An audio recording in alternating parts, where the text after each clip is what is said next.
Muy bien. Vamos a dar inicio a la última mesa de estas jornadas y coloquio, la mesa número 9 sobre mística.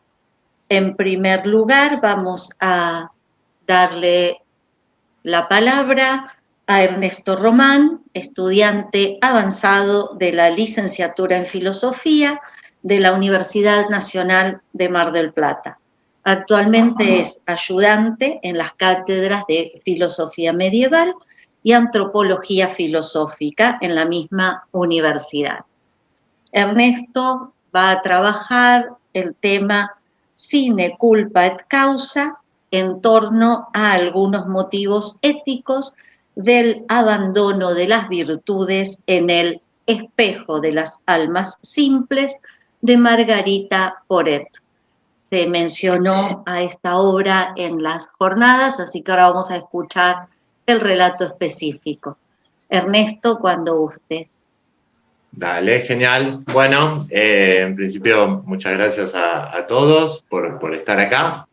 Bien, cambié un poco el título, sigue siendo, digamos, esta primera parte en latín, que saqué de un libro de Hamacher, un filósofo alemán. Bueno, nada, es que me sonaba por otras cuestiones, pero le puse de segunda parte del título algunas reflexiones sobre la despedida de las virtudes en El espejo de las almas simples de Margarita Porete. Bueno, le puse también al trabajo una especie de, ¿cómo es? De cita al principio, de encabezado, que es una suerte de chiste, ¿sí? Porque, bueno, dice, no somos nada, seremos todo, ¿sí?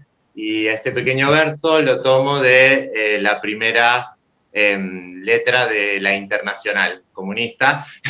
La original en francés dice eso y me parecía, digamos, sugerente, ¿no?, para esta idea que aparece reiteradamente en Margarita, ¿no?, de la relación entre ser nada y ser todo. Bien, bueno, doy por supuesto más o menos que manejamos un contexto común, de más o menos tener una idea del espejo, ¿sí?, su recorrido, sus partes, entonces no voy a demorarme en explicar eso, ¿sí?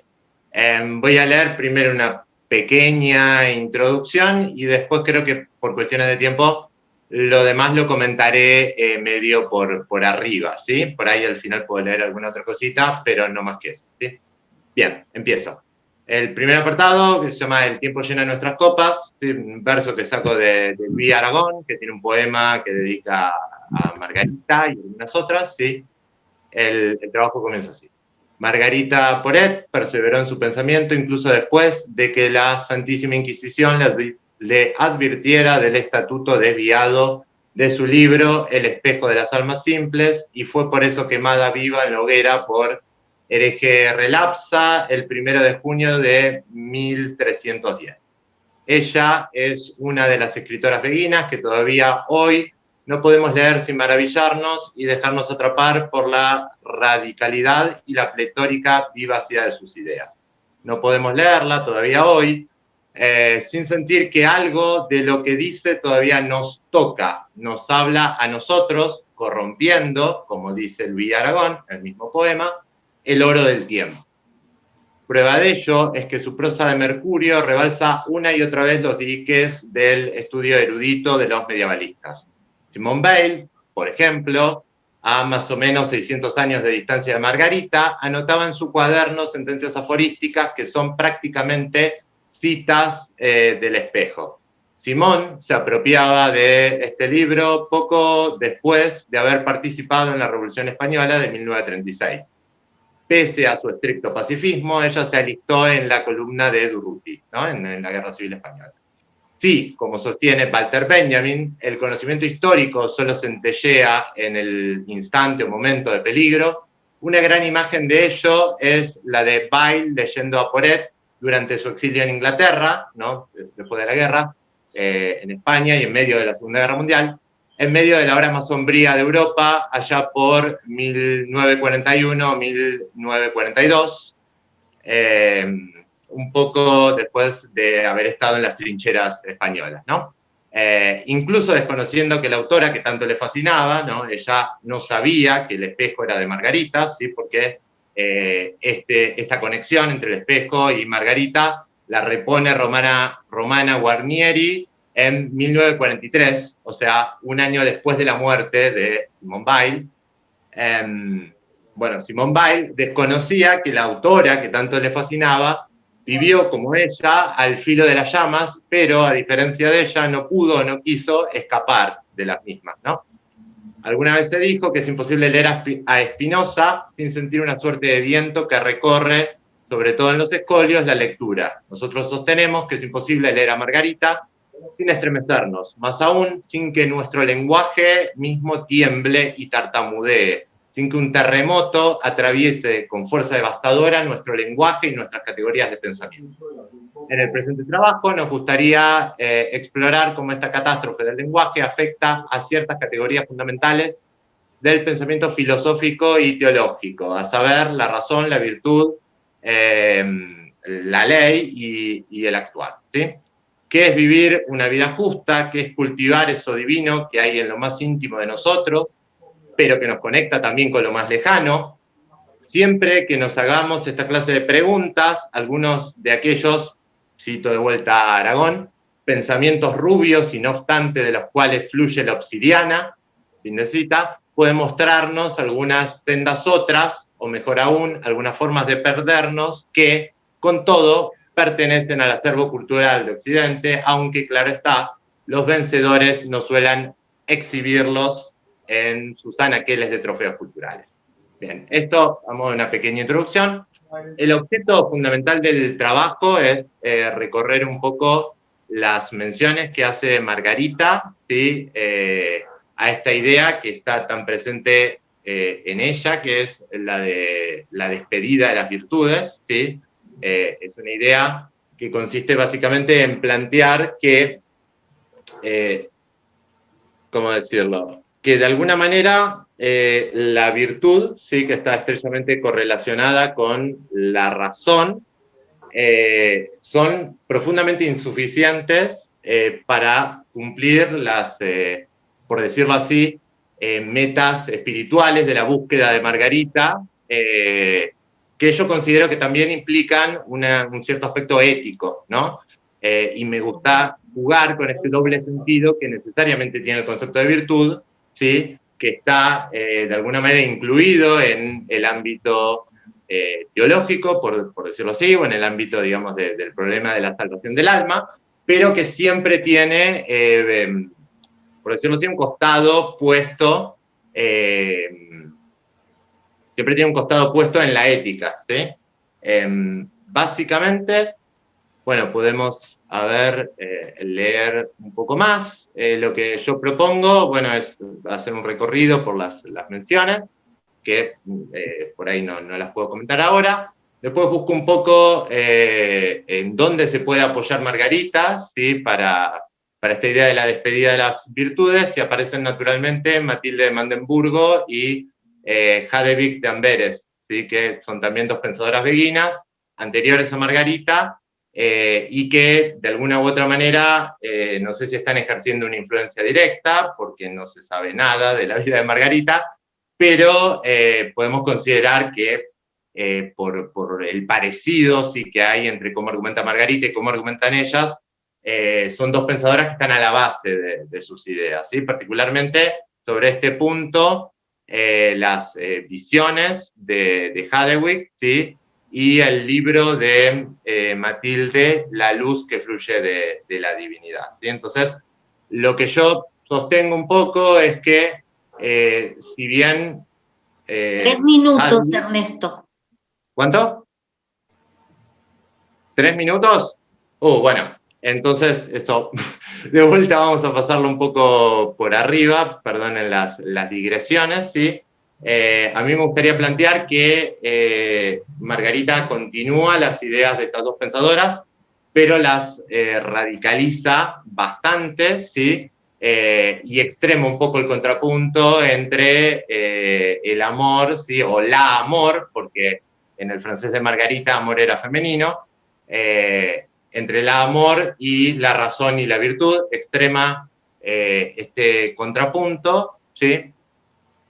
Y bueno, ya para no demorarme más, lo que a mí me interesa es recuperar un poco la idea de Luisa Muraro, ¿sí? De entender que en estas pensadoras hay algo así como una teología en lengua materna, ¿sí? Un lenguaje teológico, un lenguaje que busca la divinidad, pero que nos conecta quizás más bien con un vínculo muy poco explorado en la tradición occidental, que es el vínculo que hay entre una madre y una hija, ¿sí? Tanto la amor como la alma en el lenguaje de Margarita son femeninos y varios rasgos nos indican que ese vínculo entre la alma y el amor puede estar de alguna manera cifrado en la estructura de la relación entre una madre y su hija.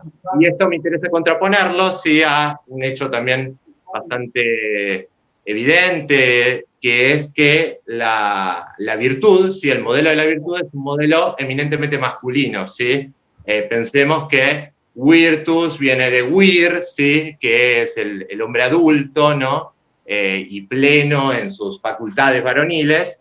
Entonces, lo que yo quiero plantear es que en Margarita aparece este contramodelo de la relación madre-hija en contraposición al modelo clásico que detecto tanto en la ética de origen griego, ¿sí? Recordemos la ética nicomaquea, es una ética que Aristóteles escribe a su hijo, ¿sí? Está tanto presente ahí como en, digamos, obviamente el mundo cristiano, ¿no? Donde el vínculo entre padre e hijo es clave desde todo punto de vista. Y bueno, no me extiendo más, quedan muchas cosas afuera, pero bueno, con esto un pequeño pantallazo a lo que quiero hacer y después me interesaría... Muchas gracias. Gracias, Ernesto. Muchas gracias.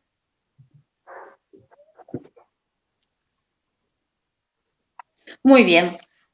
Ahora vamos a escuchar la comunicación de la doctora Silvana Filippi, investigadora principal del CONICET y catedrática de Historia de la Filosofía Medieval y del Renacimiento, en la Facultad de Humanidades y Artes de la Universidad Nacional de Rosario. Ha publicado varios libros y numerosos artículos sobre su especialidad. Es fundadora y directora del Centro de Estudios e Investigación en Filosofía Patrística y Medieval de la Universidad Nacional de Rosario, investigadora también de CONICET. La doctora Filippi va a hablar de Meister Eckhart, Apatheia Cristiana y Gelassenheit. Adelante, Silvana, gracias. Hola, Susana, ¿me escuchan bien? Saludos a todos. Es un gusto poder comunicarme con ustedes después de un prolongado corte del suministro eléctrico que me hizo temer que no podía estar presente, pero bueno, hace un poquito más de media hora se ha restablecido. Lamentablemente me perdí todo lo que se hizo con anterioridad, pero bueno, al menos puedo estar con ustedes ahora. Seré breve, espero cumplir los 10 minutos. Bien, como decía Susana... Yo 3 minutos antes te aviso, sí, Silvana. Gracias, por favor, gracias. Sí, Susana, sí. Como decía Susana, voy a brevemente hacer una síntesis de este tema, que es el de la Apatheia Cristiana y la Gelassenheit, según Meister Eckhart. El término apatheia resulta muy conocido en la filosofía griega y se encuentra especialmente vinculado al estoicismo, si bien puede decirse que su connotación ha estado largamente presente entre los pensadores grieco-paganos. Esta aparece claramente perceptible desde los diálogos socrático-platónicos hasta la filosofía helenística, con una fuerte impronta ético-sapiencial. Designa la ausencia de pasión, la imperturbabilidad. Esa liberación de las pasiones constituye el necesario ejercicio que permitía al sabio apelar a la razón. ¿Alguien tiene un micrófono abierto? Hoy no veo, es carrera. Sí, yo recién pedí que silenciaran. Perdón, sí. Fray Luis, si puede silenciar el micrófono, gracias. Gracias. La apatheia designa la ausencia de pasión, la imperturbabilidad. Esa liberación de las pasiones constituye el necesario ejercicio que permitía al sabio apelar a la razón sin el obstáculo perturbador de las emociones profundamente ligadas a lo corpóreo y sensible. Bien entendido, el dominio político de las pasiones, tal como lo quería Aristóteles, sin duda parece contribuir al óptimo ejercicio de la actividad racional. No obstante, la apateia también podría llevar implícita una visión escasamente positiva de lo sensible y corpóreo, exigiendo en cierto sentido acallar una dimensión profundamente humana a fin de liberar el raciocinio de tales alteraciones indeseables. Esa concepción de la materia y el cuerpo como escollo para lo propiamente humano, es decir, para la actividad racional, parece chocar con la concepción bíblica de la creación del hombre presente en el Génesis. Dios tomó el barro y lo modeló para luego insuflarle el espíritu de vida, según se cuenta en el Génesis. El hombre es carne viviente, nada malo hay en ello, al contrario, esa es su naturaleza.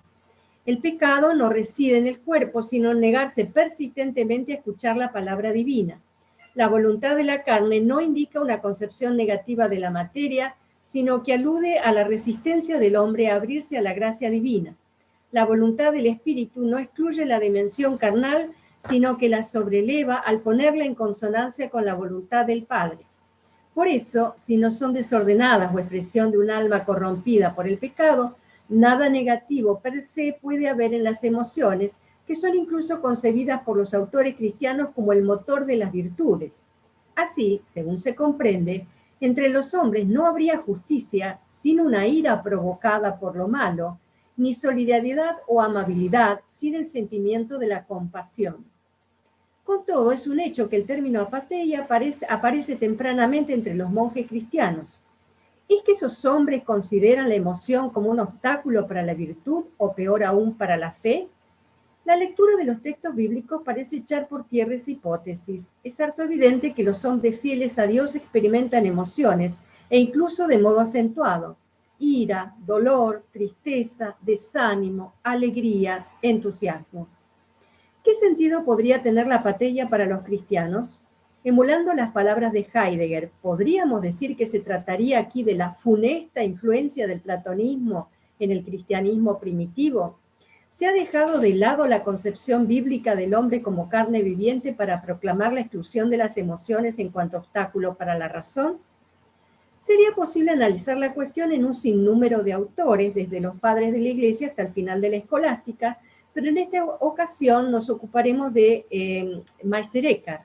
Ha sido precisamente este maestro dominico quien, dando inicio al uso de la lengua vernácula germánica en sus sermones y tratados, llamó Gelassenheit a la actitud del hombre verdaderamente justo.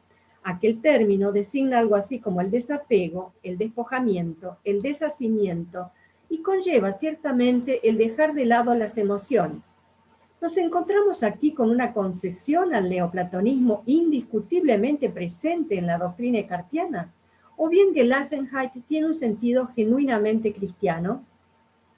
Analicemos sucintamente el significado de esta singular noción eckartiana. En cuanto teólogo y místico cristiano, resulta patente que el interés primordial de nuestro autor se orienta a alcanzar la unión con Dios.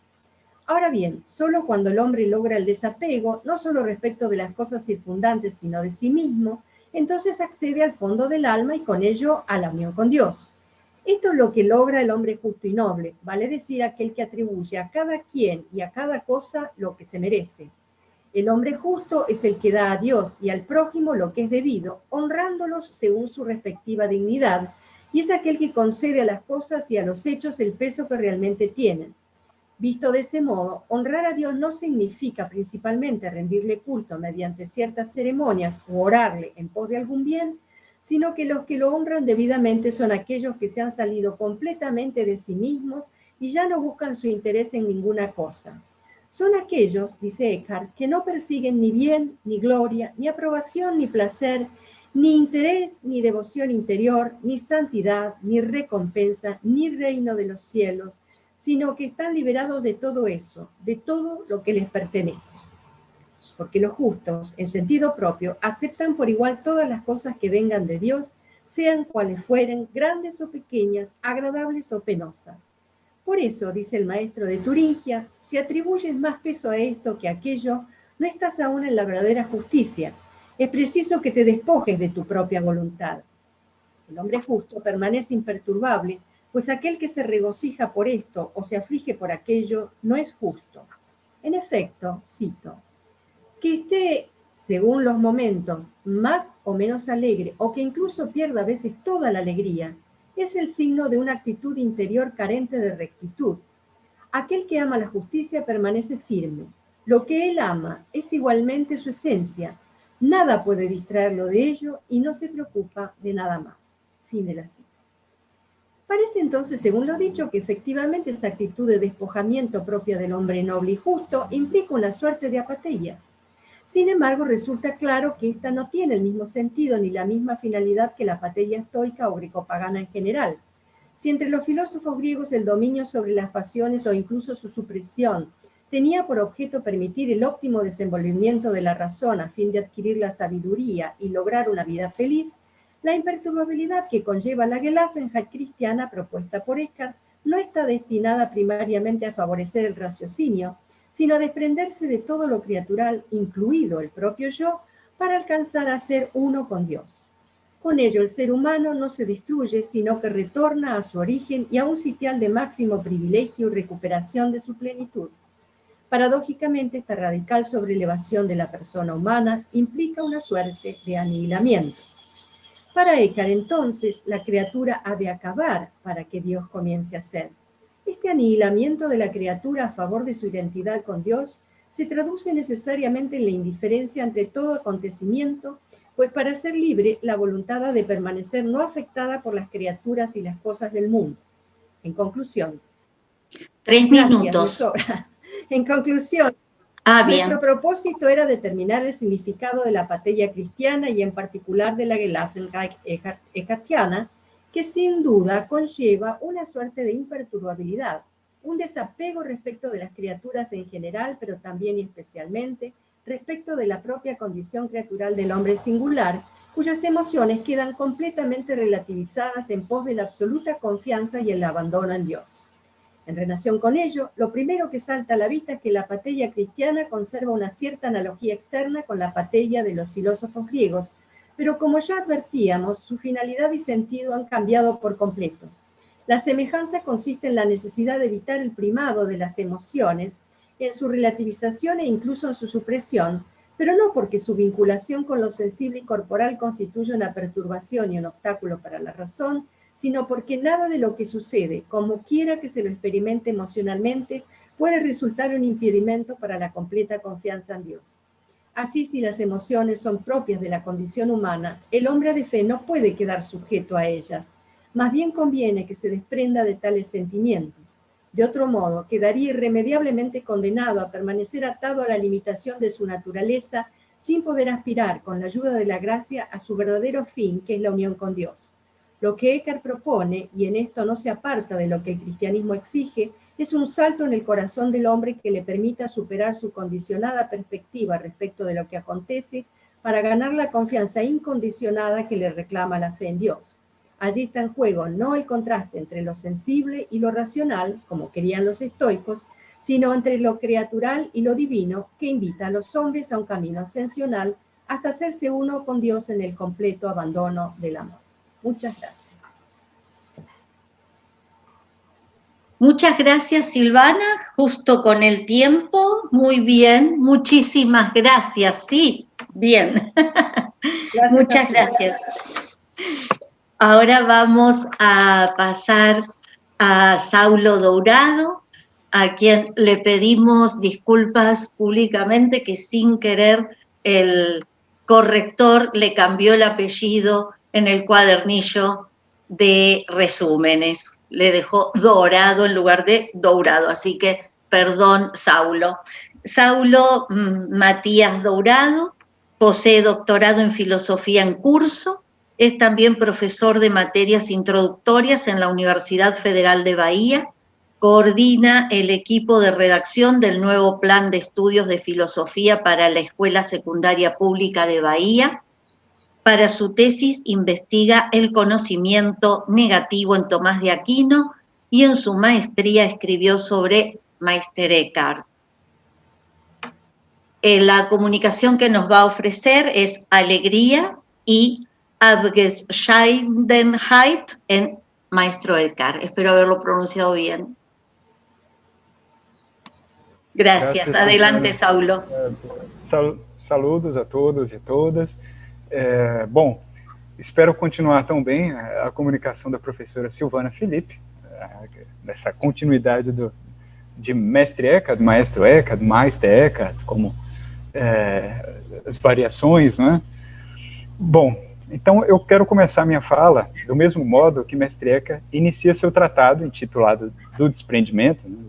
Von Abgescheidenheit, que em Buenos Aires foi traduzido pelo professor Ilse M. de Brugger como del deshacimiento. Ele traduziu em 1977 essa tradução dos Tratados e Sermões do Mestre Eckhart, e aí cito a passagem de sua tradução, nas palavras de Eckhart. He leído muchos escritos, tanto de los maestros paganos como de los profetas y del Viejo y del Nuevo Testamento, y he investigado con seriedad y perfecto empeño cuál es la virtud suprema y óptima por la cual el hombre es capaz de vincularse y acercarse lo más posible a Dios, y debido a la cual el hombre puede llegar a ser por gracia lo que es Dios por naturaleza, y mediante la cual el hombre se halla totalmente de acuerdo con la imagen que él era en Dios, y en la que no había diferencia entre él y Dios. Y cuando penetro así a fundo en todos los escritos, no encuentro sino que el puro deshacimiento supera todas las cosas, pues todas las virtudes implican alguna atención a las criaturas, en tanto que el deshacimiento se halla libre de todas las criaturas. Trata-se da busca originária da criatura, realizar-se a partir da perfeição do Criador como meta e modelo. No contexto medieval, a própria realização não é uma autorrealização do indivíduo, é uma busca do self-made man, como seria.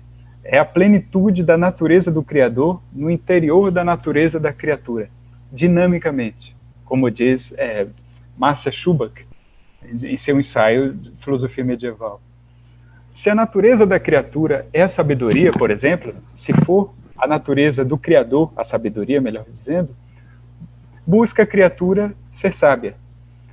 Se a natureza do Criador for a bondade, buscaria essa mesma criatura ser igualmente boa. Mas o que é o Criador? Justamente aquilo que não é, no sentido de ser algum, lhe caber enquanto definição.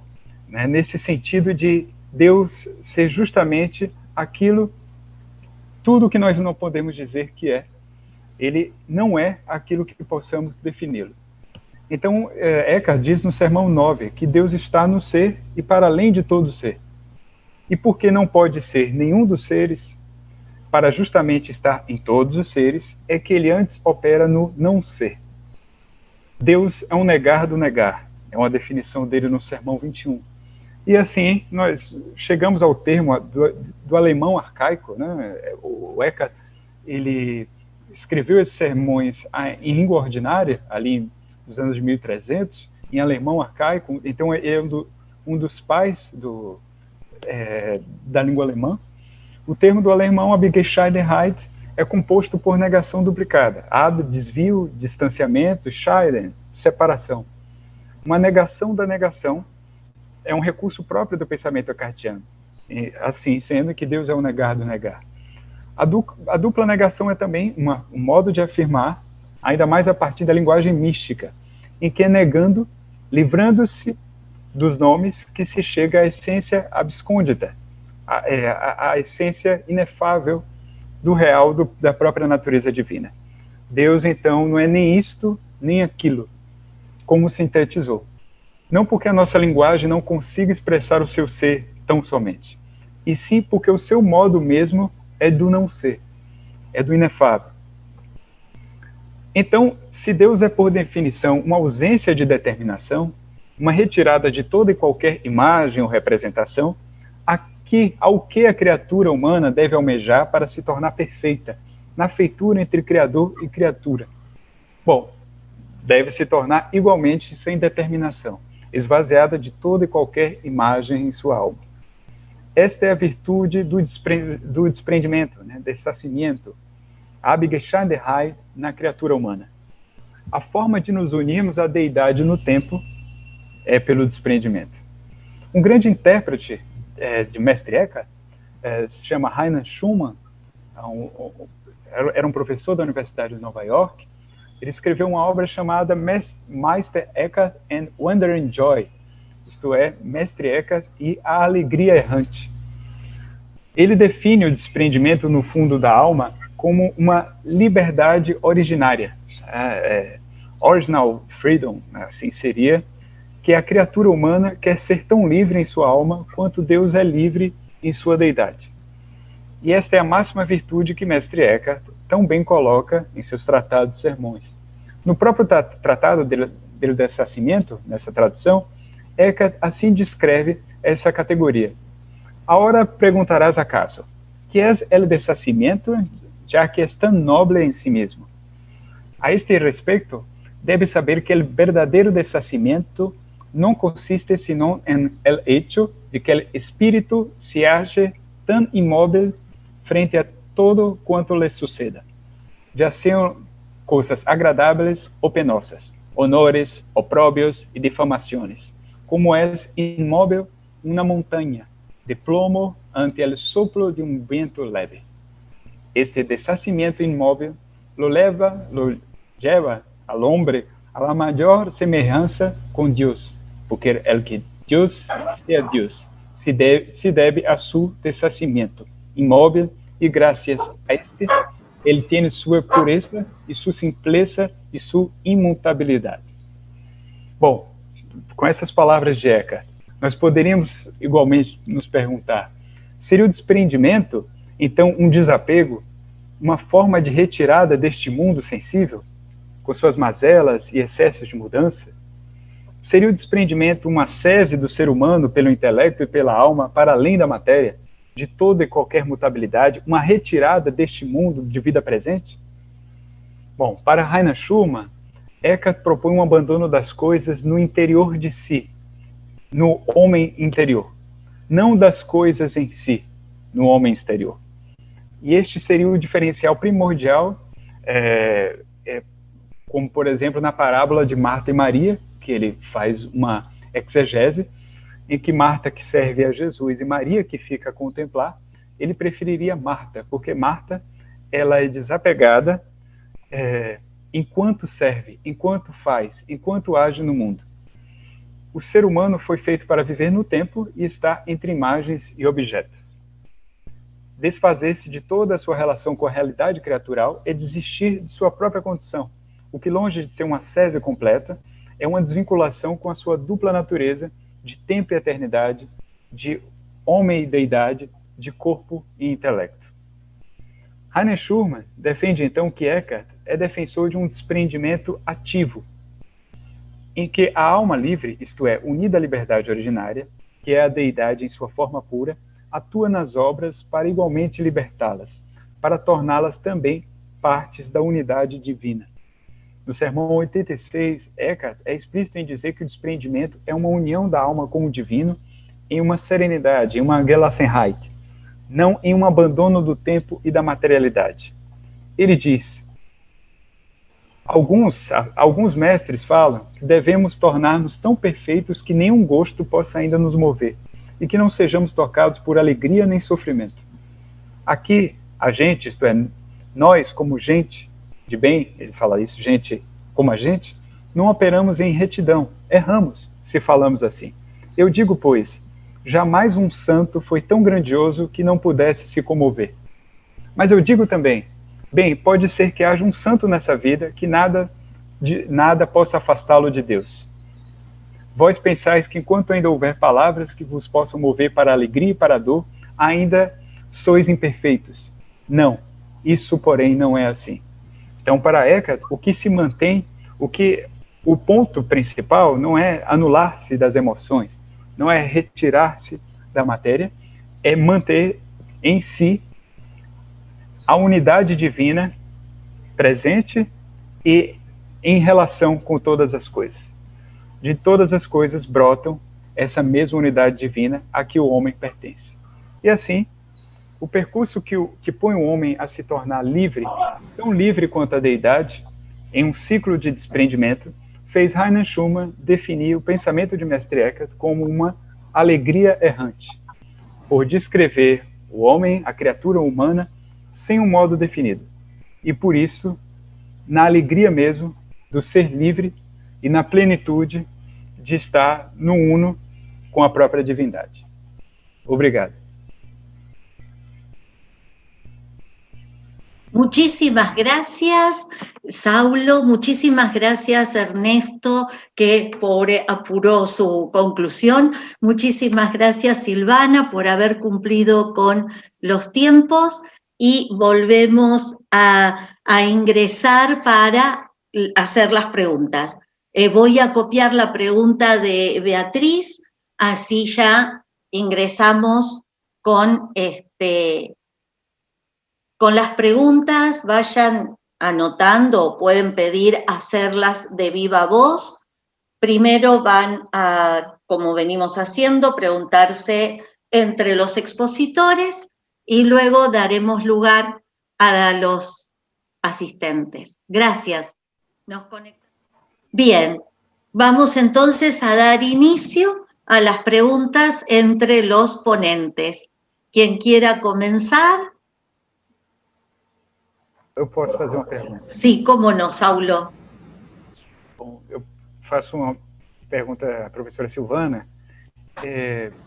Bom, imaginando até alguns ouvintes, eles ouvem Abgschein der Hind, desprendimento, e a Gelassenheit.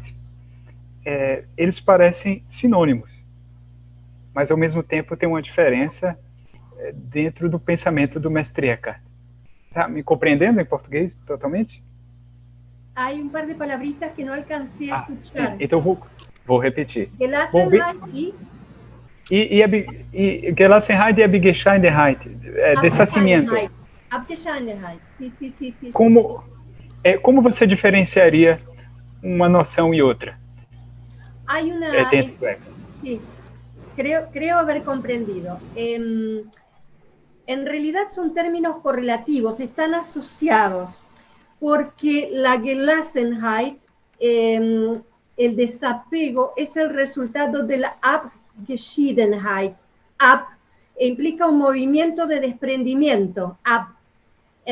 Cuando yo tuve un periodo viviendo en Alemania y la familia con la que vivía, le decían al perro cuando estaba echado sobre la alfombra, ¡up! Para que se levante, para que se desprenda del suelo, ¿ya? Claro, ¡up! Bueno, ese movimiento del perro que se levanta de la alfombra, se incorpora, es lo que está implícito en la Abgeschiedenheit, un desprendimiento, una separación, un movimiento hacia arriba que nos desprende. Scheiden justamente es eso, separar, ¿verdad? Y eso es lo que nos garantiza la posibilidad de llegar a la Gelassenheit, lassen, dejar, abandonar, ¿ya? O sea que son términos correlativos. Obviamente Eckhart los usa en el mismo contexto. Son el movimiento de la Abgeschiedenheit, del desprendimiento y la elevación, es lo que nos conduce a la Gelassenheit. ¿Ya? Lo del perro estuvo bien, no me digan. El perro está bien. Pero Eckhart. El perro. Una sola acotación. En el siglo XVIII, Gelassenheit tiene un poco también el sentido de serenidad. Así la usa Mozart, por ejemplo, ¿no? O sea, me parece que también es una palabra multisémica. Sí. Y Heidegger también, ¿eh? Sí, sí. Lo que pasa es, perdón por la intervención, pero Heidegger la toma de Eckhart. Heidegger siente una profunda admiración por Meister Eckhart, a quien llama maestro del pensar y del vivir. Y esto es llamativo, y conecto en esto con la pregunta excelente que hace Beatriz, en el sentido de que el neoplatonismo está mucho más presente en los escritos latinos eruditos de Meister Eckhart que en los sermones y tratados que se expresan en lengua vernácula y que tienen un sentido mucho más vivamente existencial.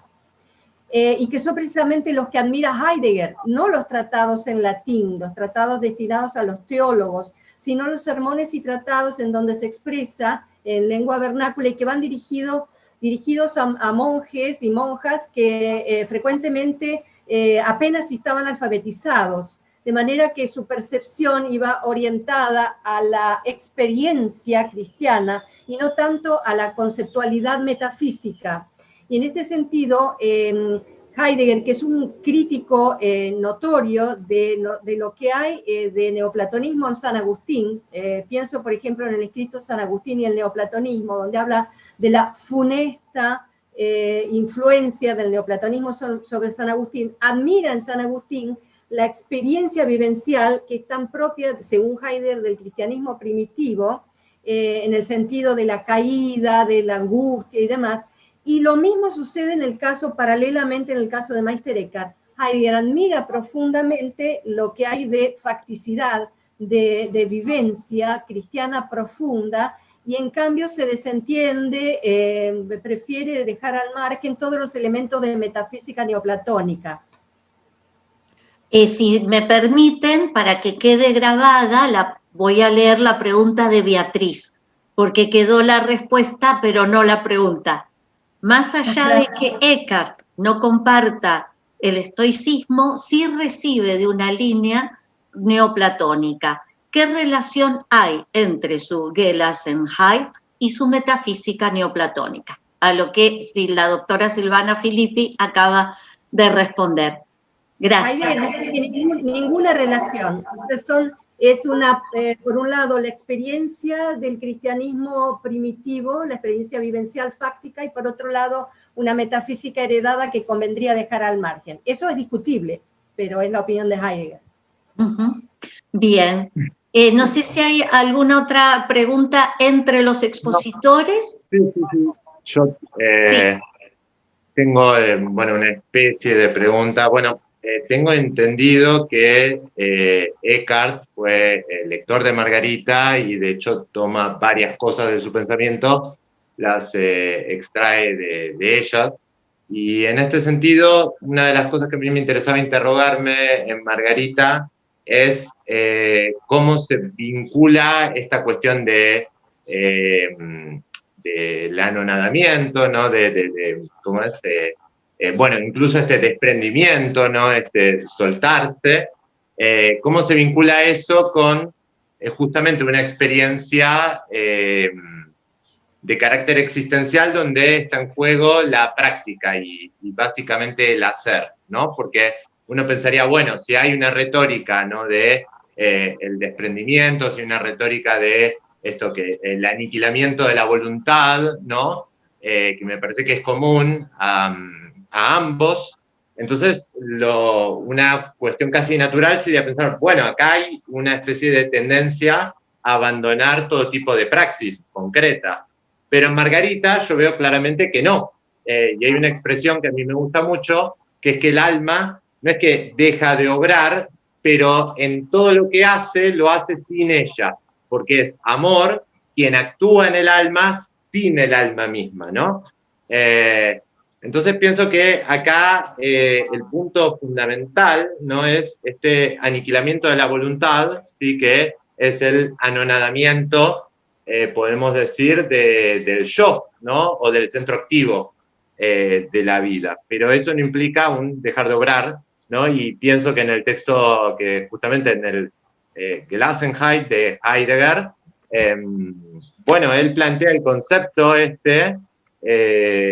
para pensar el vínculo con los objetos técnicos, ¿no? O sea, no ser absorbido por los aparatos y tener un uso, digamos, sereno del ambiente técnico. Entonces, la serenidad, y aparece, la Gelassenheit, aparece como un concepto del uso, ¿no? Entonces, lo que en principio podría parecer un desprenderse y alejarse del mundo práctico, es más bien todo lo contrario, es una forma correcta de hacer uso del mundo práctico. Y me parece que, yo o sea, tomando esta idea de Heidegger, en Eckhart no lo he podido examinar, y vinculándolo con lo que he estado viendo en Margarita, les quería preguntar si digamos, en Eckhart podemos afirmar algo parecido, ¿no? ¿En qué medida la Gelassenheit implica o no un seguir en este mundo y seguir actuando, pero de otra manera? Sí, cualquiera de los dos que quiera responder, o los dos. Muy brevemente, porque Saulo mencionó el tema, lo que pasa es que en la rapidez de la exposición tal vez no se hizo muy patente. La lectura peculiar que Meister Eckhart hace del pasaje que refiere a las actitudes de Marta y de María frente a la visita de Jesús. María siempre aparece en la tradición como la contemplativa, la privilegiada, y Eckhart hace una lectura inversa y dice: la privilegiada era Marta, porque podía seguir sirviendo al Señor, no sé, supongo, lo atendía, servía a la mesa, y no obstante lo escuchaba.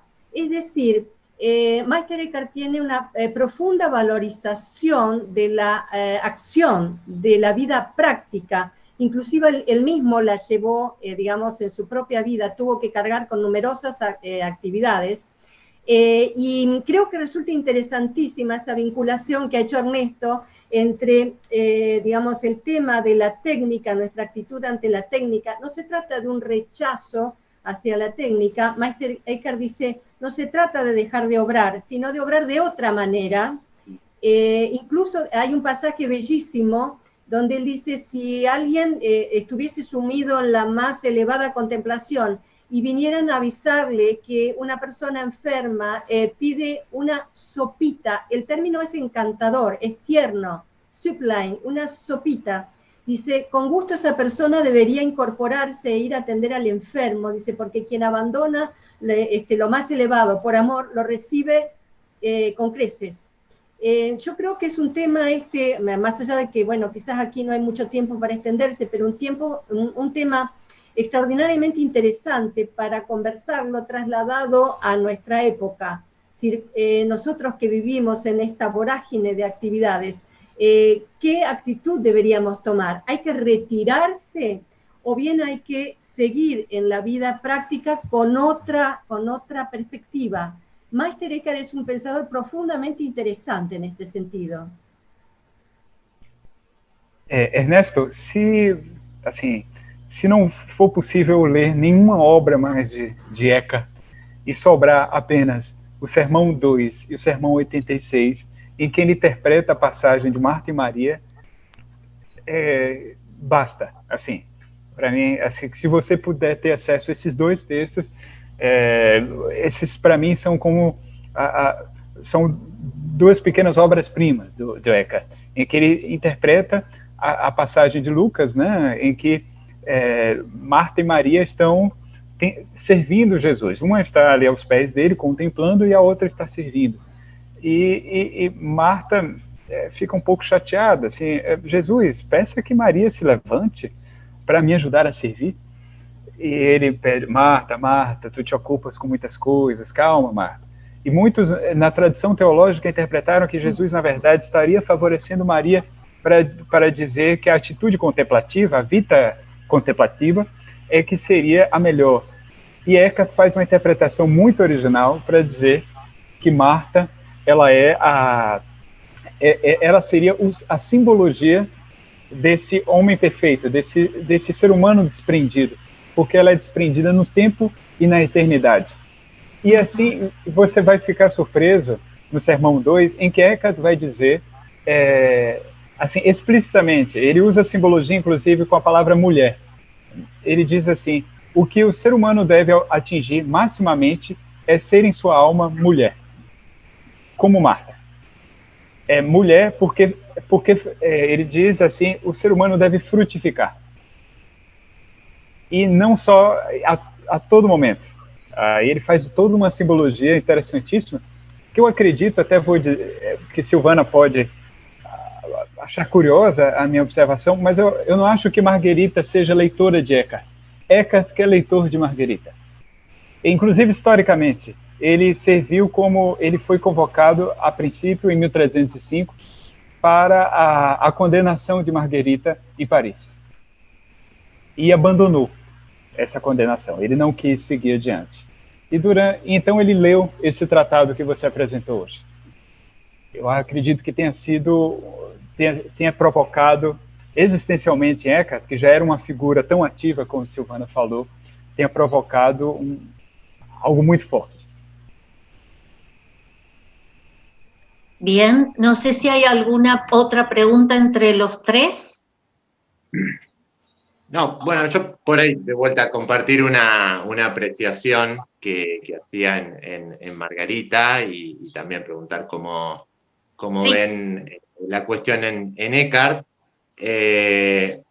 porque bueno, está este problema de, digamos, la apatía, la apatía en el sentido de esto. En Margarita ella reitera constantemente que el alma no se cuida ni de honor, ni de riqueza, ni de esto, ni de aquello. En cierta ocasión usa una imagen que a mí me parece como bastante intensa, que es comparar al alma anonadada con un borracho, ¿no? Que anda por la vida, digamos, de una forma totalmente descuidada y que lo que hace le da exactamente lo mismo, ¿no? Entonces yo cuando pienso esto en relación al problema de las pasiones, lo que empecé a pensar es hasta qué punto, digamos, si se ha perdido de esta forma tan radical, si de lo que se trata es de perder el yo en cierta medida, ¿no? O por lo menos anonadarlo, esto es totalmente discutible lo que estoy diciendo, ¿no? Pero si de lo que se trata es de desprenderse de este sí mismo, ¿hasta qué punto uno puede, de alguna manera, considerar que hay una apatía? Porque no hay un sujeto que esté, de alguna manera, teniendo la posibilidad de sentir o no sentir. Y como en Margarita se conserva constantemente un lenguaje muy vívidamente emotivo, ¿sí? Hay, a mí me parece tremendo, como imágenes como que el alma nada en un mar de alegría, ¿sí? En otro lugar va a decir que de alguna manera este alma ya no puede quemarse, ¿sí? Porque ella misma es fuego, ¿no? Entonces me pregunto hasta qué punto este anonadamiento, más que ir por el lado, por lo menos en Margarita, ¿no? Más que ir por el lado, y esto es muy tentativo, pero más que ir por el lado, digamos, de trascender las emociones y las pasiones, en realidad lo que trascendió es el sujeto, el yo mismo, que podría tener estas emociones o pasiones, y por tanto, en realidad, la cuestión de desprenderse de las pasiones pasa a un segundo plano. No sé cómo lo ven, si por ahí en Eckhart puede ser un poco distinto, pero yo hasta por momentos me veía casi tentado de pensar que uno podría ver en Margarita algo así como emociones sin sujeto, ¿no? Emociones puras. El alma anonadada ya no puede, por ejemplo, alegrarse porque se volvió ella misma alegría, ¿no? Ya no hay distancia posible, no hay un sujeto. Sí, Silvana. ¿Puedo? Bueno, acá es muy interesante la observación. Hay dos cuestiones. Con respecto a la imagen de la persona borracha, hay que hacer una salvedad, es decir, Meister Eckhart sostiene que no todas las acciones son idénticas, pese a todo. No es lo mismo hilar, dice él, lo dice textualmente, no es lo mismo hilar o hacer tal cosa o tal otra que orar. Es decir, no es que todo es indistinto exactamente, no hay una anulación total de, digamos, la jerarquía de valores, vamos a decirlo así. Y lo segundo es que efectivamente hay una suerte de aniquilación del yo en favor de Dios, pero no porque el yo no valga, sino porque el verdadero yo es el que teníamos cuando estábamos en Dios, cuando éramos Dios mismo. Meister Eckhart en esto es, digamos, es tan digamos, fuerte en sus expresiones que hasta llegó a ser observado por esa profunda identidad que señala Eckhart, en el sentido de que mi verdadero yo es el que tenía cuando yo era Dios, cuando era uno con Dios.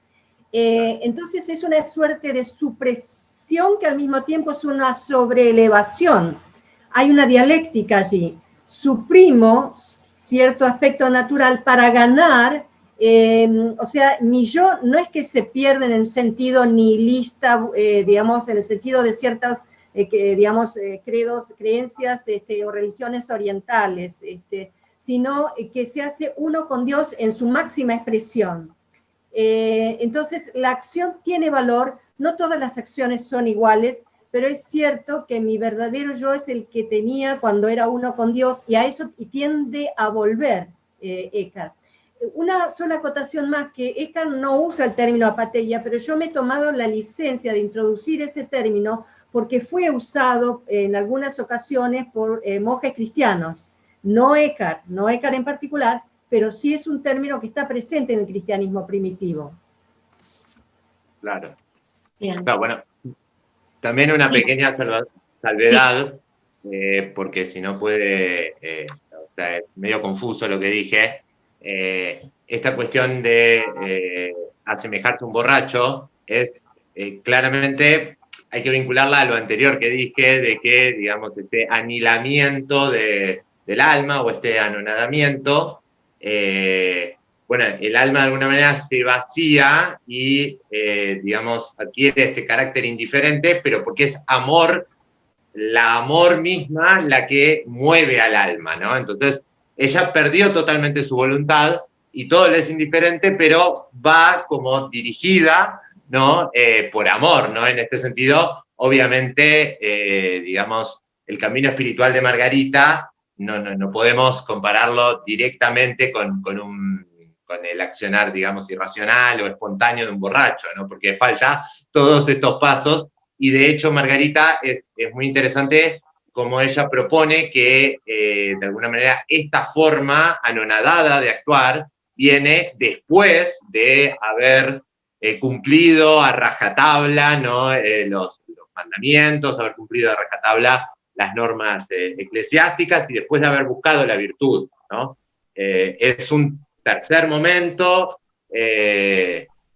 pero claro, no es directo, ¿no? Pero claro, por ahí podemos notar un cierto contrapunto, porque a mí me parece, y también esto es muy criticable, discutible, que en Margarita hay como una tendencia más a pensar una destitución directa del yo. No una restitución de un yo originario, y una destitución directa en el sentido de que, bueno, pasa a no diferenciarse de amor. Perdón. Sí.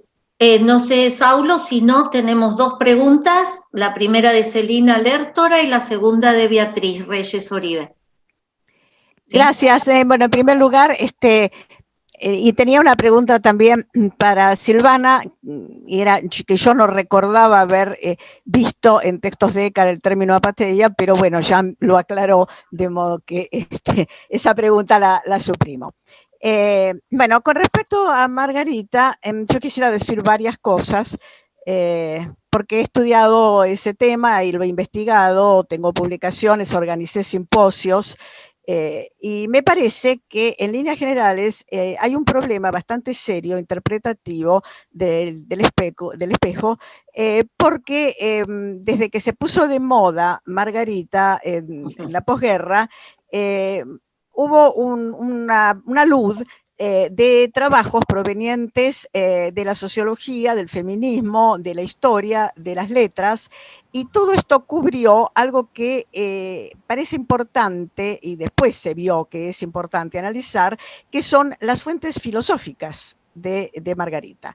¿Por qué? Porque en general casi todas las citas, incluso las que se hicieron acá, pertenecen a la parte poética de la obra, y no a la parte en prosa, y es precisamente en la parte en prosa donde aparecen conceptos filosóficos y teológicos muy específicamente ligados a la primera escuela franciscana.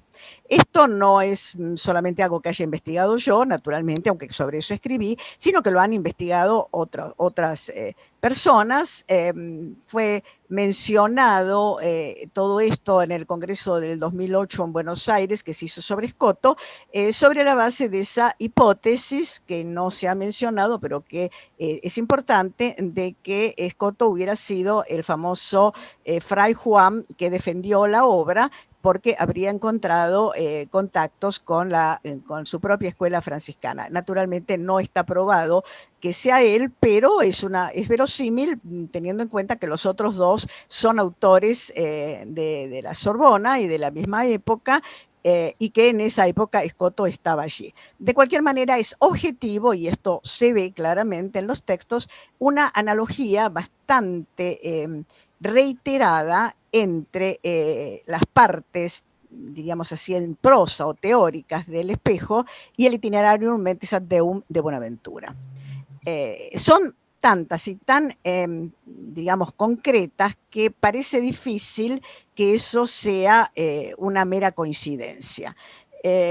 La cuestión es que se ha dicho que no es posible que Margarita se haya basado en Buenaventura porque ella no hablaba latín y porque no había accedido a estudios de la universidad.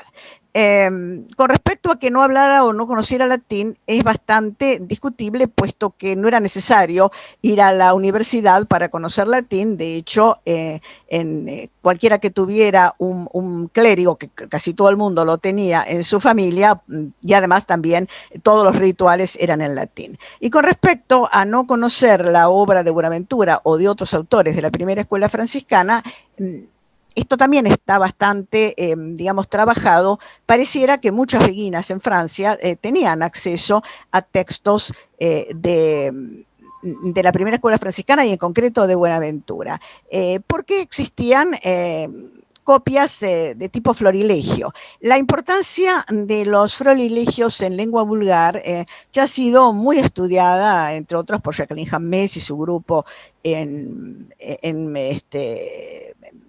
la Universidad de Lovaina, pero también, por supuesto, entre los estudiosos de la escuela franciscana, los editores.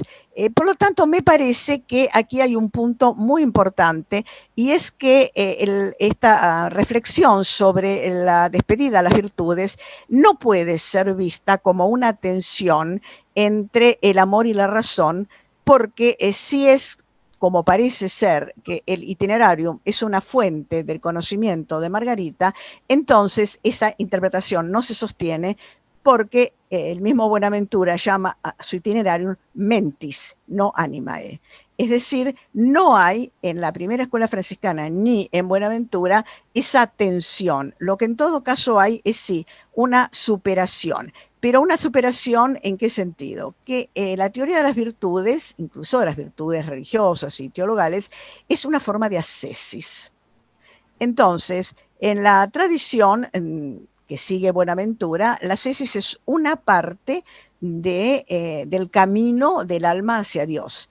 La otra parte supera a la ascesis, pero no porque haya una tensión ni una despedida, sino sencillamente porque esa ascesis ya ha logrado sus fines y el alma está en posibilidades de unirse a Dios. Que Margarita Poretti haya tenido una influencia de la escuela franciscana se ve en otra cosa, en su obra, que también sería un punto importante para estudiar, y es que ella habla de la iglesia grande y la iglesia pequeña en un sentido bastante parecido, aunque no con esos términos, a cómo el propio Francisco de Asís veía su propuesta, es decir, la propuesta de imitar a Cristo y la Iglesia de Roma. De modo que me parece que hay necesidad de revisar estas interpretaciones que colocan a Margarita en una línea de tensión entre la razón y el amor,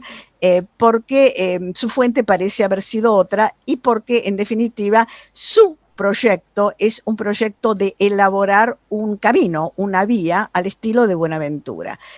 que ella haya sido ajusticiada por esto no deja de ser una notable paradoja, porque unos siglos después es lo mismo que hace Teresa de Jesús en Las Moradas. Si uno leyera Las Moradas sin saber que su autor es una santa, uno podría pensar que también podría ser condenada por este abandono de la ascesis religiosamente guiada por la autoridad eclesiástica, que es algo que niega Margarita, pero que también lo niega Buenaventura.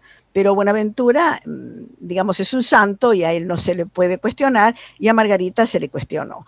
Este paralelo entre Buenaventura y Margarita ha sido bastante estudiado, como digo, y yo le sugiero al autor, que me parece que está muy entusiasmado con Margarita, lo que me parece magnífico, que revise un poco toda esta bibliografía, que es bastante nutrida, sobre las fuentes filosóficas y teológicas del espejo. Bueno, ya hablé bastante. No sé si Ernesto querés responder algo, si no tenemos dos preguntas de Beatriz y de Ana Leticia. Muchísimas gracias por el comentario. Por ahí, bueno, yo lo planteé de una forma un tanto confusa, pero yo no veo que tampoco que haya una contradicción, una contraposición entre razón y amor en Margarita, en el sentido de que sean dos cuestiones opuestas o dos caminos distintos, sino que siempre me parece que está claro.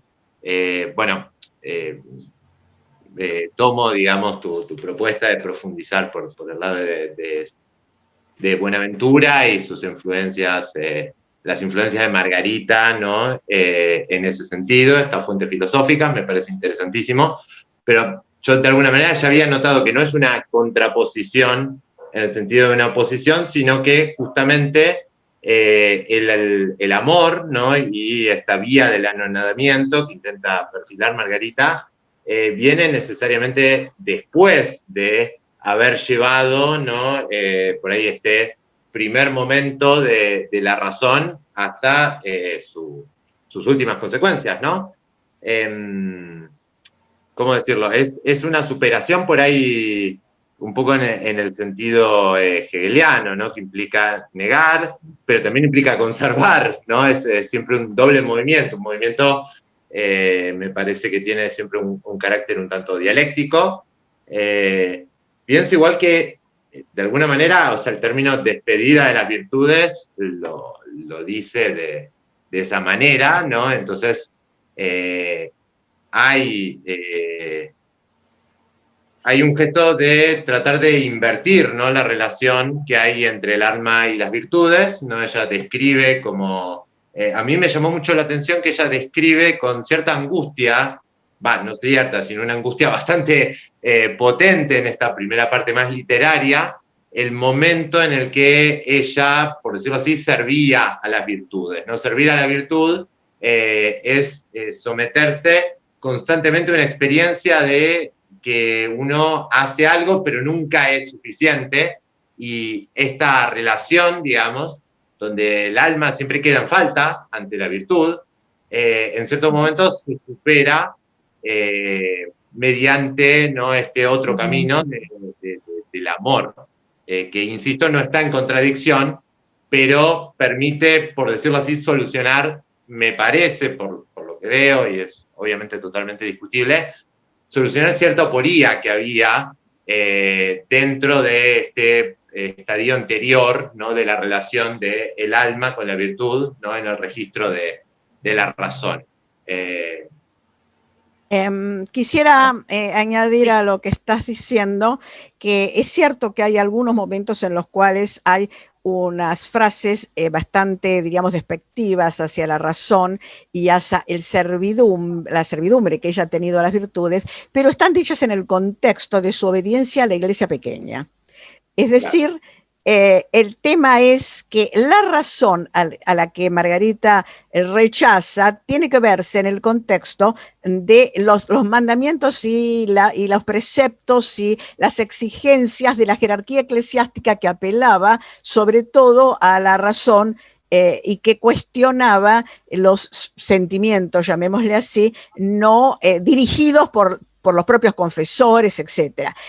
Margarita aparentemente no tuvo un confesor, por lo menos no se sabe que lo haya tenido, ella no hace ninguna relación al respecto, pero los estudios comparados muestran que sí, muy probablemente lo tuvo porque era normal que todo el mundo tuviera un confesor, era una obligación. Entonces, ella debió tenerlo, lo que muy probablemente pasó, no es demasiado descabellado hipotetizar eso, es que no le gustó, que no se sintió cómoda porque ese confesor o esos confesores apelaban a esa razón de la jerarquía que para ella terminó siendo la iglesia pequeña. Pero es cierto que existe esa tensión, pero en ese sentido, no en el sentido de la razón como mentis, en el sentido bonaventuriano o en el sentido filosófico de la palabra.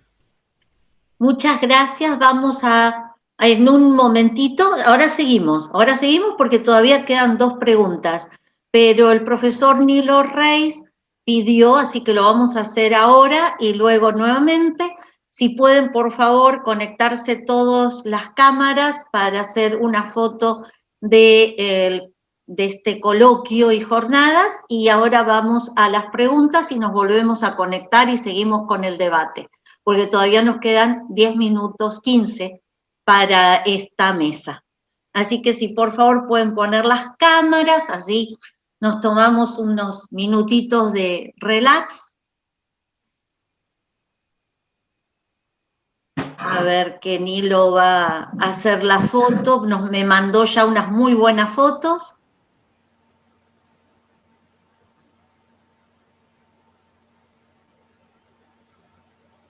Hay que compartir pantalla. No, así como estás, Celina, mira para acá. Estoy mirando. Ahí, pero ahí, hay un montón. no, porque quedas de costado. Ahí, ahí, bueno, Celi, bueno, muy ahí. bien. Marconi y a Marina. Marina no tiene cámara, ya me avisó. Marcone, si se puede conectar, y Libertad, si te puedes conectar, y Oscar. Si no, sacala así, luego hacemos otra. Sí.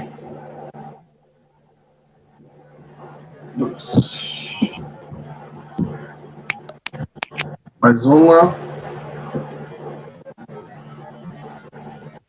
Pronto. Saquei 2 fotos. Muchas gracias. Bien, volvemos entonces, después de este momento de relax, volvemos al debate y voy a leer las preguntas de Beatriz Reyes Oribe, que hace una aclaración, no una pregunta. Silvana, yo preguntaba sobre la vinculación en Eckhart mismo. Y Ana Leticia, que tiene una pregunta para hacer, y así ya Ernesto sigue luego respondiendo. Sí, con respecto a la muy buena pregunta de Beatriz, insisto, en Eckhart mismo, más allá de la opinión heideggeriana, no se ve tan presente el neoplatonismo en los escritos expresados en lengua vernácula como sí en aquellos que él compuso en latín, como Locus Tripartitum, aquellos que estaban destinados, aquellos escritos destinados a los teólogos, a aquellos que tenían una larga instrucción y que se expresaban naturalmente en latín.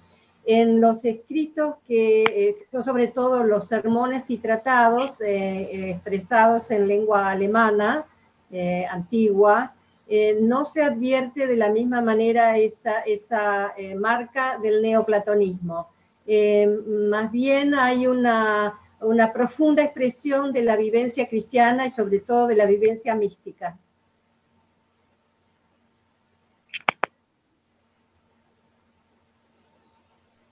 Ana Leticia, si querés hacer ya tu pregunta, sí, ya volvemos con los 10 minutos que nos quedan. Desculpa o som, né? Se for possível e não cair no meio da pergunta, posso fazer depois também. Ok, primeiro, obrigado pelas apresentações, achei bastante interessante, os temas estão bem relacionados, que faz a gente pensar muitas coisas. Então, eu vou tentar ser breve e direta na pergunta, é mais direcionada para a professora Silvana. Muito obrigada pela sua apresentação, me clareou muitas coisas, achei muito interessante. Então, assim, eu trabalho com o Renascimento, então, quando a gente acaba olhando para a tradição filosófica, escolástica, o estoicismo, ele é quase assim, ele é muito abrangente, e é uma visão quase vitoriosa, como vamos dizer assim. Ainda que no Renascimento ele tem os seus antagonistas que estão ganhando força nesse momento, depois a gente... Continúa, Ana, com a pergunta, já está gravando, assim que... Perdão.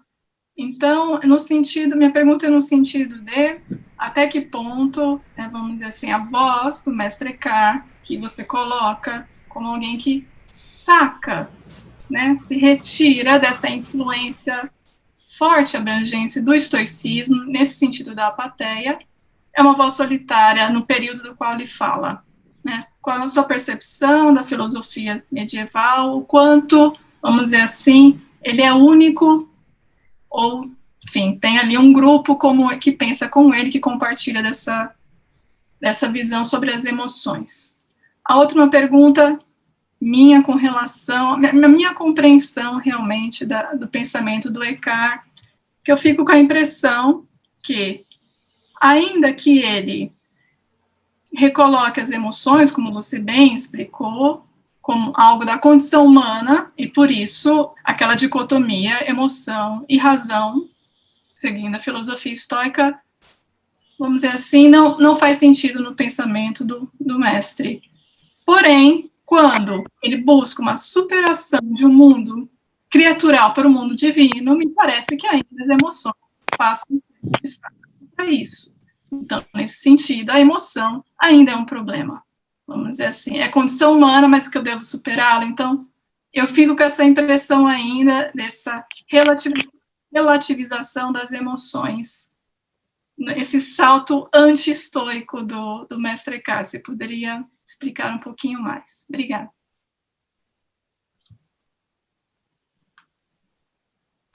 Sí, quien quiera responderle, sí. Não sei, desculpa, eu não falo espanhol, não sei o quanto eu me fiz compreender.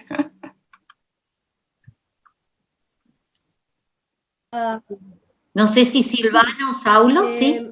Breve, se me perdió parte de la pregunta compuesta. Efectivamente, nada hay en Meister Eckhart de lo que podemos leer en los estoicos, en el sentido de que la apatheia, más allá de que Eckhart no usa ese término, pero digamos, su Gelassenheit, si bien es cierto que tiene una apariencia externa, como decía yo, en el sentido de, bueno, evitar, suprimir las pasiones, las emociones, su sentido real es completamente distinto. No hay allí ninguna oposición, efectivamente, entre razón y pasión. De lo que se trata es de alguna manera, desprendernos de la condición criatural para hacernos uno con Dios. Con todo, Meister Eckhart reconoce que esa supresión de emociones no la pueden lograr todos los seres humanos y excusa a aquellos que con buena intención oran por el bien de otro, para pedir algo, o incluso por su propio bien, por ejemplo, para recuperarse de una enfermedad. Ustedes después van a poder leer los textos del propio Eckhart una vez que se publique, y dice, bueno, esto no está mal, pero hay algo mucho mejor. Y hace una comparación entre virtudes y dice, la humildad es muy buena, la misericordia es muy buena, pero son todas virtudes que están vinculadas todavía a la dimensión criatural. La misericordia es misericordia hacia alguien, la humildad es humildad respecto de otro, Y acá de lo que se trata es que el logro mayor es hacerse uno con Dios, y al hacerse uno con Dios, uno abandona su propia voluntad. ¿Está mal entonces pedir por otro, rogar por otro, por otra criatura? No, pero no es lo mejor, no es lo más elevado, no está mal. Incluso dice Meister Eckhart, el cielo está lleno de personas bien intencionadas que han pedido por algo, y sin embargo esto no es lo máximo que puede lograrse. Lo máximo es el desprendimiento absoluto en favor de Dios, porque no yo desaparezco, sino que yo me sobreelevo al hacerme uno con Dios. Claro. Obrigada. No sé si Saulo quiere agregar algo, si no. Eu poderia acrescentar que essa vinculação de Eckhart com o estoicismo encontrei com outros intérpretes, assim, a professora traz muito bem, com o Heiner Schumann, nesse livro, Meister Eckhart and Wuthering Joy, ele coloca na sua interpretação, ele faz essa medida da apatia, mas em que Eckhart, para ele, a superaria. Certo? Ele coloca... Em Eckhart é como se não fosse literal. Esse desprendimento, esse desapego não é literal das coisas, como um desapego apenas de uma partida daquilo que nós estamos vivenciando no estado de vida presente, mas um desprendimento interior. Então, por isso que ele vai ao mesmo tempo, eu tive inclusive essa dificuldade em pesquisa, porque em Eckhart, a ética e a ontologia, ela é muito unida. Então, quando ele fala de virtude, ao mesmo tempo ele está falando uma condição de ser. E esse desprendimento que parece, ao mesmo tempo, ser uma atitude moral, por princípio, um vínculo ontológico com Deus. E nisso, eu acho que esse é o ponto que faz o diferencial dele. Muchas gracias, Saulo, y gracias. Y Ernesto, si vos querías responder antes, que había quedado colgado, 5 minutos, porque en 5 minutos terminamos con esta mesa. Gracias. Bien, genial. No sé si responder, ¿no? Porque, bueno, me parece que ahora lo más interesante es volver a los textos y seguir estas pistas que tan atinadamente señalaba Celina, pero me quedé pensando en ese sentido, lo importante que es el concepto de entendimiento de amor, ¿no? En Margarita, que también puede ser entendido como una otra forma de racionalidad, ¿no? Entonces, eso también, digamos, ayudaría a disminuir cualquier tipo de tentativa de dicotomizar, ¿no? Razón y amor en Margarita, y claro, también qué interesante este contraste que arma ella, ¿no? Entre la iglesia pequeña y la iglesia grande, ¿no? La Santa Iglesia la pequeña y Santa Iglesia la grande, ¿no? En relación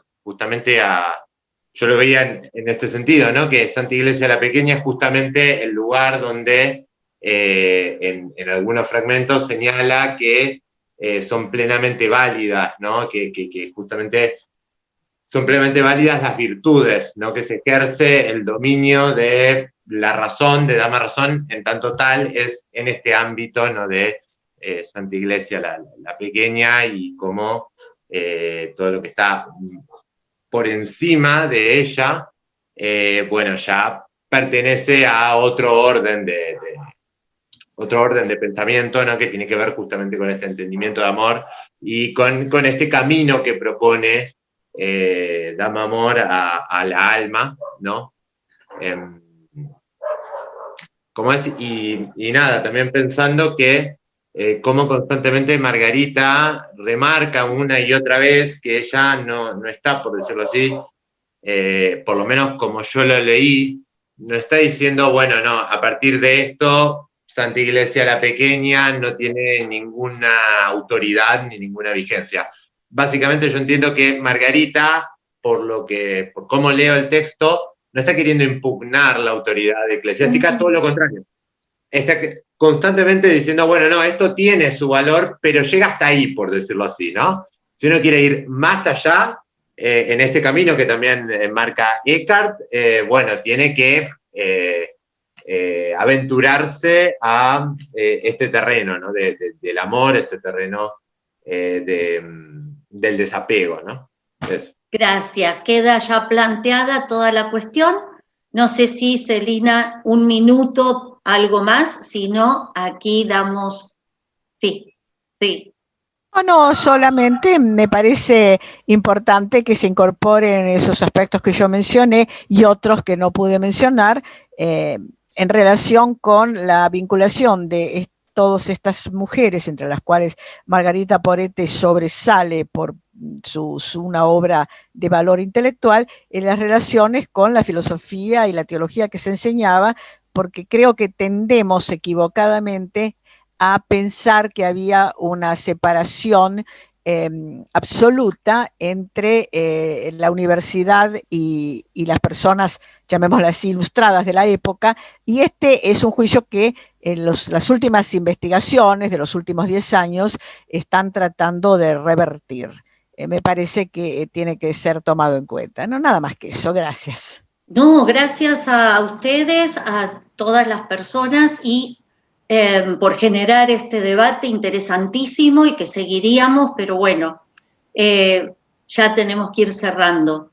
Les quiero comentar a todas las personas que ustedes tienen los mails en el cuadernillo de resúmenes y también, bueno, muchas gracias, Nilo. Ahora vamos a esa parte. Ustedes tienen los mails de todos, no solo en el cuadernillo, sino también en los mensajes que hemos enviado. Así que ahí están todos los mails para seguir conectándose, pedirse bibliografía, seguir dialogando estas cuestiones. Así que me parece que ahí ya está, por eso el cuadernillo solo nosotros lo hicimos, lo enviamos como corresponde entre las personas que iban a exponer. Nilo Reis dice, me gustaría agradecer a este grupo tan acogedor en la persona, bueno, en mi persona, gracias Nilo, además de dejar un abrazo fraterno para mis amigos argentinos y brasileños, creyendo siempre en la solidaridad latinoamericana y en la producción de una filosofía de calidad. Muchas gracias, Nilo, y me gustaría que aunque sea 5 minutos te quedaras, y voy a pedir que también abran las cámaras, pero ya no para la foto. Bueno, si Nilo quiere hacer una foto es otra cuestión, pero sí para hacer el cierre de este coloquio y jornadas. Voy a hacer el cierre con las mismas palabras en un sentido con el que iniciamos este encuentro. Agradecerles a todos los que de un modo u otro han participado, desde distintos países como España, Colombia, Brasil y Argentina, pero no olvidarme de nadie, les pido 1000 perdones, si no, les agradezco muchísimo, muchísimo, como dije al inicio, el interés puesto en estudiar y compartir. Esto es lo mejor que considero yo nos puede pasar en este momento. Quiero agradecer profundamente la presencia de Liliana con su grupo, que pertenecemos ambas a la comisión directiva de CIES, y quiero agradecer la presencia de Gerardo Fabián Rodríguez, que es el vicedirector del Centro Interdisciplinario de Estudios Europeos. No sé si brevemente, Gerardo, ¿querés comentar algo? No, bueno, primero agradecer por esta mención, por esta participación. Muy contento cerrar el año teniendo la posibilidad de encontrarnos y uno en estos espacios puede escuchar a sus colaboradores, la gente que está formándose y que a veces compartimos un espacio real, pero nunca tenemos tiempo para escucharnos. Entonces creo que vemos en la virtualidad nos dio este momento y este lugar. Así que lo personal, pero también a nivel del centro, bueno, son de las primeras actividades que el centro organiza. Así que bueno, esperemos que sea la primera, pero no la última. Así que bueno, un saludo muy grande a todos y gracias a Susana por ser una buena anfitriona. Bueno, muchas gracias. También quiero agradecer, como ya nombré también al inicio, a la comisión académica. Ya después vamos por mail a hablar de las publicaciones. Quiero volver a nombrar a Paula Pico Estrada, Joao Lupi, Jorge Ayala, Rafael Ramón Guerrero, Ricardo da Costa, Leonor Xavier, Silvia Contaldo y Gregorio Piaya. Y así como agradecí a Gerardo Fabián Rodríguez por estar presente, por este centro de investigaciones que empieza a funcionar en este momento, y como él dijo, son estas primeras reuniones, también quiero agradecer el aval que tenemos siempre y ya desde hace unos años de la Red Latinoamericana de Filosofía Medieval, cuya coordinadora general, la doctora Celina Lertora, nos ha acompañado en estos 2 días, en estas jornadas. Así que también quiero pedirle, si quiere, a la doctora Lertora decir algunas breves palabras en relación con este encuentro. Nada más que felicitar a los organizadores por este coloquio argentino, que creo que es el tercero ya, y que espero que se continúe realizando. Es una idea muy buena que hemos tenido en la red, promover los coloquios nacionales, que quedan a cargo de cada uno de los coordinadores. Este año hicimos 2, uno en Uruguay y otro aquí, y esperamos que el año que viene haya más en otros. Esperamos también que en Argentina se continúen estos coloquios, sean las jornadas Kennedy que se hacen cada 2 años o de otra manera, como el año pasado se hicieron en la UCA, también coorganizadas por la coordinadora nacional, porque es a la coordinación nacional a la que le corresponde la organización de los coloquios. La central de la red los avala y yo estoy contenta de estar con ustedes todo este tiempo, pero la responsabilidad directa es de la coordinación nacional. Muchas gracias a todos y un gran beso a Susana por el gran esfuerzo que ha hecho después del intercongreso y que ahora van a hacer para la publicación, de modo que también un aliento para el trabajo que sigue. Muchas gracias a todos, un gran abrazo. Gracias, Celina. Bueno, con eso quedó claro que la coordinadora nacional soy yo. Y ahora dejé para el final agradecer a los miembros de la Cátedra de Filosofía Medieval, del Departamento de Filosofía, de la Facultad de Humanidades, de la Universidad de Mar del Plata, que fueron quienes colaboraron muchísimo para que esto saliera lo mejor posible. Nicolás Martínez Sáez, Libertad Martínez Larrañaga, Ernesto Manuel Román y Mariano Pacheco. Los nombré por orden de antigüedad en la cátedra, para que nadie se ponga celoso. Muchísimas gracias por la colaboración de ellos y en relación con lo que decía Celina, por eso les pedí esta compañía, porque posiblemente no, es un hecho que estas jornadas que hacíamos cada 2 años terminen hoy, porque yo me voy a jubilar, entonces haremos otras cosas, trabajaremos juntos para otras cuestiones, pero ya no van a ser las jornadas de la Cátedra de Filosofía Medieval, porque no voy a pertenecer a ella. Así que como hoy hablamos hoy no, ayer y hoy hablamos de emociones, comparto con ustedes esta emoción de segura despedida. Muchísimas gracias y bueno, nos veremos en otros encuentros, porque si bien me jubilo no voy a dejar la filosofía, así que ya nos veremos. No se jubila de la filosofía. No, no. Así que por eso agradecer nuevamente a Nicolás, Libertad, Ernesto, Mariano, Celina, Gerardo y a todos ustedes con quienes compartí 45 años de docencia universitaria, desde el año 1976.